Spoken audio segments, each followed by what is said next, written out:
Friends, आज हम MSCT पर एक क्लास लेंगे। हमने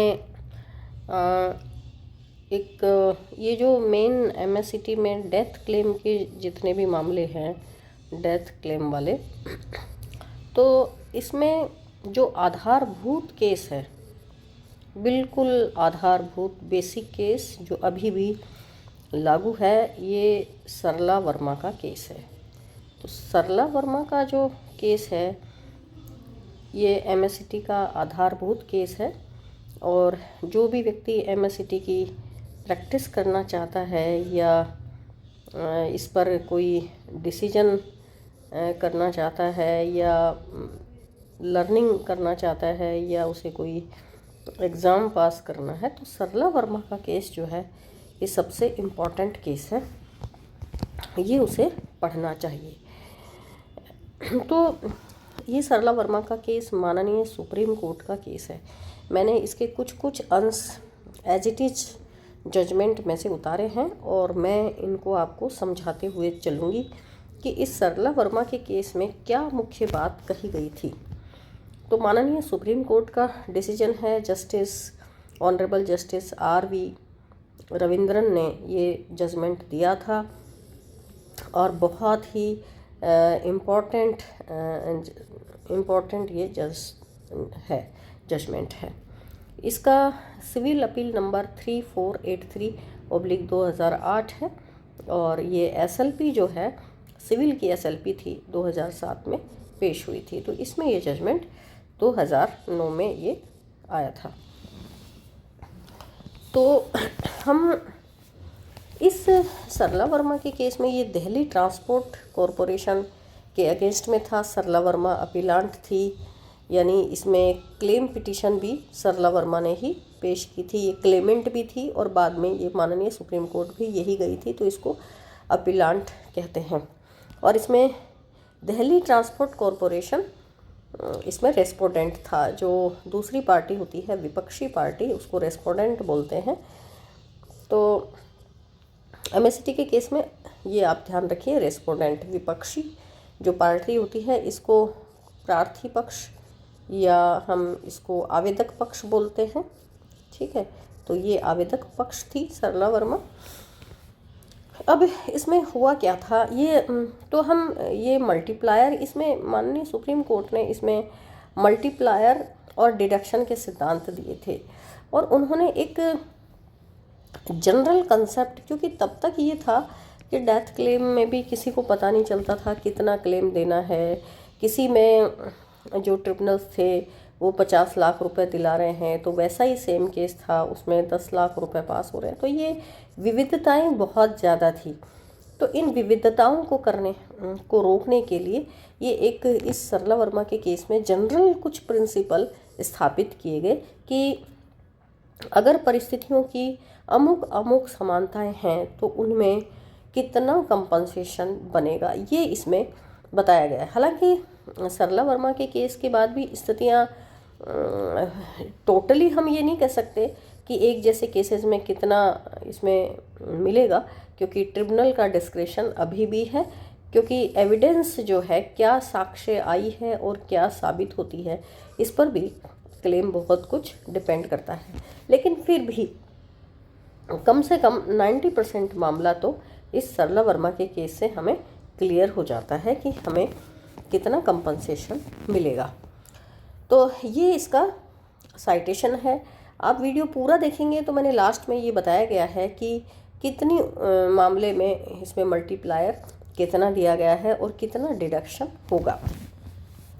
The claimant in a motor accident claim have filed this appeal by special leave seeking increase in compensation। ये ट्रिब्यूनल और माननीय हाईकोर्ट ने जो प्रतिकर दिलाया उसमें इन्हांसमेंट करने के लिए सरला वर्मा माननीय सुप्रीम कोर्ट में अपीलांट के रूप में गई थी, उसने अपील पेश की थी। अब इसमें फैक्ट्स क्या थे। One Rajendra Prakash died on account of injuries sustained in motor accident which occurred on 18/4/1998, यानी 18/4/1988 को एक एक्सीडेंट हुआ। ठीक है, और वो ऑफेंडिंग जो बस थी जिसने ये एक्सीडेंट किया उसके नंबर थे DLP 829। DLP 829 से बस से एक्सीडेंट हुआ। किसका? ये एक RP राजेंद्र प्रकाश था। RP सिंह तो नहीं है, सिंह तो मैंने ये मेरे प्रोनाउंसिएशन में सही बैठ रहा है इसलिए मैं इसको RP सिंह बना देती हूँ। राजेंद्र प्रकाश, इस राजेंद्र प्रकाश की ये जैसे ये राजेंद्र प्रकाश जा रहा है, सामने से ये बस आ गई, ठीक है, और इनका एक्सीडेंट हो गया। ये बस बिलोंग करती थी दिल्ली ट्रांसपोर्ट कॉरपोरेशन से। दिल्ली DTC, दिल्ली में बोलते हैं ना, DTC की बस थी ये। तो ये DTC की बस से इस राजेंद्र प्रसाद का एक्सीडेंट हुआ, इसको चोटें आई और फिर इसकी डेथ हो गई। At the time of accident and ultimately untimely death, तो एक्सीडेंट हुआ और फिर उसकी अनटाइमली ही डेथ हो गई। The deceased was aged 38 years. Deceased यानी मृतक, ठीक है। तो इस मृतक की एज तो राजेंद्र प्रकाश की थी, वो दुर्घटना के समय 38 ईयर्स की थी। कितनी थी? 38 years. And was working as a scientist. क्या था? साइंटिस्ट के रूप में, ये एक वैज्ञानिक के रूप में ये वहाँ कार्य कर रहा था, ठीक है। साइंटिस्ट यानी वैज्ञानिक के रूप में कार्य कर रहा था। कहाँ कार्य कर रहा था? Indian council of agriculture research, ये ICAR एक संस्था थी, ठीक है। उसमें ये कार्य कर रहा था। इसकी मंथली जो सैलरी थी वो 3402 थी, 3402 रुपये। यानी 1988 में आप बात करिए, 1988 में 3402 रुपये बहुत हाई सैलरी हुआ करती थी, ठीक है। मैंने सुना है कि कोई लेक्चरर जिसने 98 में अगर सर्विस ज्वाइन करी है तो उस वक्त उसको 5000 रुपये मिलते थे और उसको 2200 रुपये उसकी बेसिक पे थी, 2200 रुपये। तो आप ये देखिए 97-98 में एक लेक्चरर 2200 बेसिक स्केल पर ज्वाइन कर रहा है। तो 88 में इस व्यक्ति की डेथ हुई है, 88 में उस वक्त इसकी 3402 सैलरी थी। तो ये कितना A ग्रेड का ये ऑफिसर रहा होगा। और फिर उसके अदर बेनिफिट भी थे। His widow, 3 minor children, parents and grandfather who has no more filed a claim for ₹16 lakh before the motor accident claim। अब ट्रिब्यूनल में किन किन लोगों ने उसकी विडो यानी एक तो विधवा 3 बच्चे जो 18 साल से कम एज के थे, और उसके पेरेंट्स, किसके पेरेंट्स? राजेंद्र प्रसाद के पेरेंट्स और उसके दादा। इन्होंने ये क्लेम याचिका ट्रिब्यूनल के समक्ष, MSCT का जो ट्रिब्यूनल था उसमें ये क्लेम याचिका पेश की। कितने रुपए मांगे इन्होंने? 16 लाख रुपए इन्होंने मांगे कि हमें 16 लाख रुपए प्रतिकर दिलाया जाए। न्यू दिल्ली का जो MSCT ट्रिब्यूनल था वहाँ इन्होंने ये पेश किया। अब इन्होंने एविडेंस में क्या क्या पेश किया, ठीक है। An officer of ICAR examined as PW4। इन्होंने जैसे एक तो ये खुद पेश हो गए होंगे, PW1, PW2, PW3, ये तो घर के लोग पेश हो गए होंगे, आई विटनेस पेश हो गया होगा। PW4 को इन्होंने इनकम को साबित करने के लिए पेश। तो आप ये देखिए PW4 को इन्होंने, जो मृतक व्यक्ति था, डिसीज था, उसके बेनिफिट्स को, उसकी इनकम को साबित करने के लिए पेश किया। PW4 gave evidence that the age of retirement in the service of ICAR 60 years and salary received by the deceased at the time of his death ₹4004 per month। यानी उसने ये साबित किया कि 60 साल में ये रिटायर होता और घटना के वक्त उसको 4004 रुपये मंथली सैलरी मिलती थी। ये इस PW4 ने, एक ये ICAR का कर्मचारी था या अधिकारी था, उसने ये एविडेंस दी। तो MSCT के क्लेम में आप एक बात और ध्यान रखिए, अगर कोई भी व्यक्ति कर्मचारी है या अधिकारी है या कोई भी जॉब करता है, तो जहाँ उसका जो नियोजक है उसके यहाँ नियोजक के यहाँ जो भी अन्य कर्मचारी हैं या कोई अकाउंटेंट है, ठीक है, जो उसकी सैलरी को मेंटेन करता है, उस व्यक्ति को एविडेंस में ज़रूर पेश करें। इससे उसकी एक्यूरेट एविडेंस जो है वो एमएससीटी ट्रिब्यूनल के समक्ष आती है और इससे क्लेमेंट को फ़ायदा होता है। ठीक है, जहाँ पर ऐसे एविडेंस नहीं होती है तो अब हो सकता है वो, मान लो उन वकील साहब की क्या सोच रहती है, लेकिन ज़्यादातर मामलों में मैं देखती हूँ कि वे एविडेंस को लाते नहीं हैं और इससे क्लेमेंट को नुकसान होता है। तो मेरा तो आप लोगों को यही कहना है कि इस ऐसे मामलों में नियोजक को एविडेंस में लाना चाहिए। ठीक है, तो ये इस मामले के फैक्ट्स थे सरला वर्मा के केस के, ये आपको समझ में आ रहे होंगे। अब हम जो है इस केस के आगे के पॉइंट पर चलते हैं कि किसी भी केस में माननीय सुप्रीम कोर्ट ने क्या कहा कि किन किन चीज़ों का अवधारण हम इसमें करेंगे। ठीक है, किन किन चीज़ों का हम अवधारण जो है इसमें करेंगे।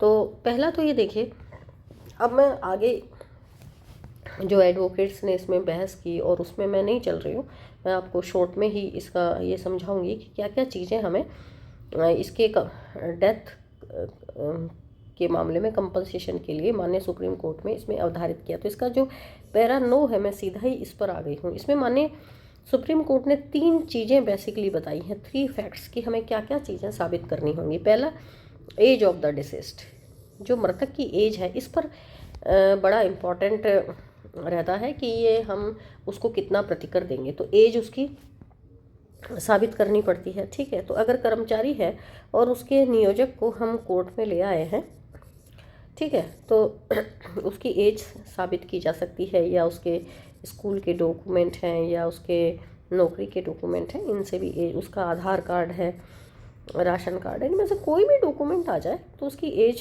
जो है प्रूव मानी जा सकती है। क्योंकि इसमें ज़्यादा क्लिष्ट मामला नहीं है, ये एक इंक्वायरी टाइप होती है। एमएससीटी के केसेस जो हैं कोई क्रिमिनल ट्रायल की तरह नहीं चलते हैं, तो ये कोई भी डॉक्यूमेंट अगर पेश कर देते हैं तो जो एमएससीटी के ट्रिब्यूनल्स हैं वो एज को मान लेते हैं।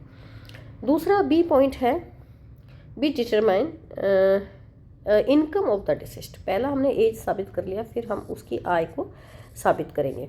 ठीक है, तो उसकी आय साबित हो जाएगी। फिर नंबर ऑफ डिपेंडेंट्स, अब उस पर जो डिपेंडेंट्स हैं, जो लोग उसकी फैमिली के मेंबर हैं, जो आश्रित हैं उस पर, उनकी संख्या कितनी है। ये 3 चीज़ें हमें, एज, आय और डिपेंडेंसी, ये हमें साबित करने पड़ेंगे। The tribunal to arrive at the loss of dependency are, तो ये 3 पॉइंट हैं, इससे हमें लॉस ऑफ डिपेंडेंसी उसकी निकालेंगे। लॉस ऑफ डिपेंडेंसी यानी आश्रितता की हानि, है ना, इसको हम निकालेंगे तभी हमें ये कंपनसेशन जो है वो पूरी प्रक्रिया हमारी कंप्लीट होगी। लॉस ऑफ डिपेंडेंसी यानी उस व्यक्ति के मरने पर हमें कितना नुकसान हुआ।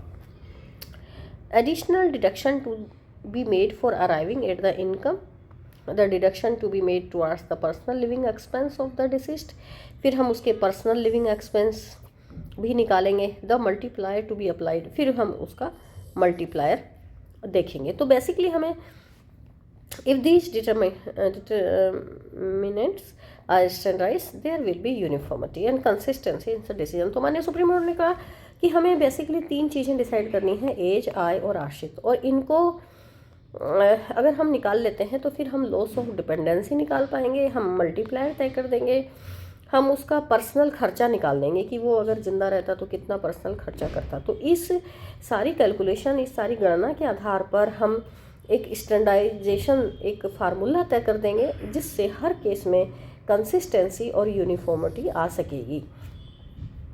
ये माननीय सुप्रीम कोर्ट में इसमें कहा। फिर हम आगे चलते हैं। अब इसके लिए माननीय सुप्रीम कोर्ट ने आगे ये कहा, there will lesser need for detailed evidence, it will also be easier for the insurance companies to settle accident claims without delay. To have uniformity and consistency, tribunal should determine compensation in case of death by the following well settled steps. और कुछ well settled step जो है माननीय supreme court ने इसमें निर्धारित किए। पहला स्टेप है कि हमें सबसे पहले मल्टीप्लिकेंट की गणना करनी होगी, यानी उसकी मासिक आय, ठीक है, और फिर उसकी वार्षिक आय, इसको हम मल्टीप्लिकेंट बोलेंगे। The income of the deceased per annum should be determined. Per annum उसकी जो है वार्षिक आय कितनी होगी ये हमको निर्धारित करना है, और ये हमारा पहला स्टेप है। यानी हम पहले उसकी आय निर्धारित करेंगे, तो आय में हम उसकी मासिक आय देखेंगे, मासिक आय के बाद हम उसकी वार्षिक आय देख लेंगे। तो वार्षिक आय को हम पहले ये मल्टीप्लिकेंट बोलेंगे। अब इसका हिंदी नाम मुझे ध्यान नहीं आ रहा है ना, आप तो मल्टीप्लिकेंट ही याद कर लीजिए। Out of the said income, a deduction should be made in regard to the amount which the deceased would have spent on himself। अच्छा, इस वार्षिक आय में फिर उसकी वो डिडक्शन भी करेंगे, तब मल्टीप्लिकेंट निकलेगा। उन्होंने फार्मूला बता दिया है, पहले मंथली आय देखेंगे, फिर वार्षिक आय देखेंगे, फिर उसका डिडक्शन निकाल लेंगे। On himself by way of personal and living expense, वो खुद पर कितना खर्च करता ये इसमें निकाल लेंगे। The balance which is considered to be the contribution to the dependent family constitute the multiplicand. तो ये जो है मल्टीप्लिकेंट